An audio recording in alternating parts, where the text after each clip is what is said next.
Good morning everyone, welcome to my channel. सधैँ चाहिँ हाम्रो डेलीको ड्युटी चाहिँ स्टार्ट भइसकेको छ। Checkout time.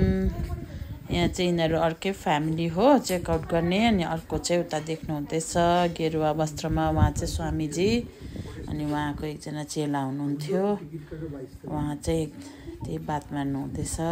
उहाँ चाहिँ अझै बस्नु मन गरेको थियो, तर रुम बुक्ड, अब एक दिनको लागि मात्रै पायो र अर्को जग्गा जानु हुँदैछ। र नि अब यो फगले गर्दा चाहिँ यति साह्रो वेदर बिग्रेको 2-3 दिनदेखि चाहिँ। अन्त कहिले आउँदा चाहिँ राम्रो हुन्छ भन्दा चाहिँ अब त्यो बताइदिएको नि अहिले पनि राम्रै हुन्छ होइन, तर अब अक्टोबर नोभेम्बर चाहिँ बेस्ट हो भनेर। ये तो परफेक्ट है। अक्टूबर नवंबर आपको एकदम क्लियर वेदर मिलेगा। बुकिंग कितना अब इसे करना पड़ेगा क्योंकि मेरा तो 2026 का भी जबरदस्ती एडवांस डाल दिया है। यहाँ अर्को यो लेडी जो हुनुहुन्छ गेस्ट, उहाँहरूको चाहिँ 2 दिनको बुकिङ, तर धर्म लकिली अर्को दिन पनि बस्छु नि भन्दा चाहिँ 1 दिन एउटा गेस्टको क्यान्सल हुँदा चाहिँ 3 दिन पाएर उहाँहरू चाहिँ एकदम खुसी। स्वामीजी चाहिँ बिचरा अब पाइनँ, 2 दिनको बुकिङ 1 दिन मात्रै पाएँ, नेक्स्ट आउँछु भनेर चाहिँ अक्टोबरको लागि सोध्नु हुँदैछ।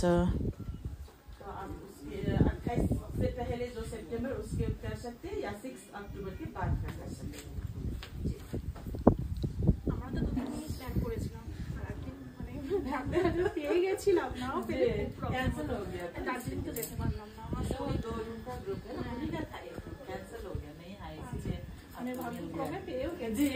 और আমার শরীর দিচ্ছে না, আমি দার্জিলিং जी। फर्स्ट डे में तो आपका तो पूरा था, हाथे 3 दिन আছে। नानी पनि सिधा एकदम खुसी थियो उहाँहरू सबैजना।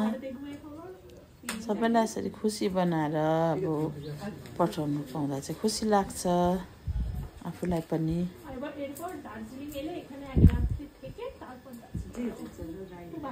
यहाँको चिसो वेदर र कलकत्ताको गरम, त्यही कुरा गर्नु हुँदैछ गेस्टले चाहिँ।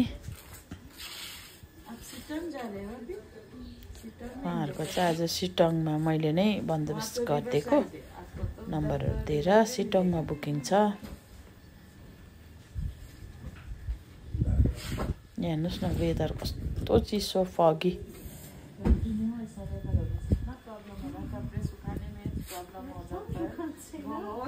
বাড়িতে তো মানে 3 বেলা চেঞ্জ করতে হয়, এখানে তো রিপিট করছি জি, কিছু করার নেই, কি করব প্রবলেম হবে।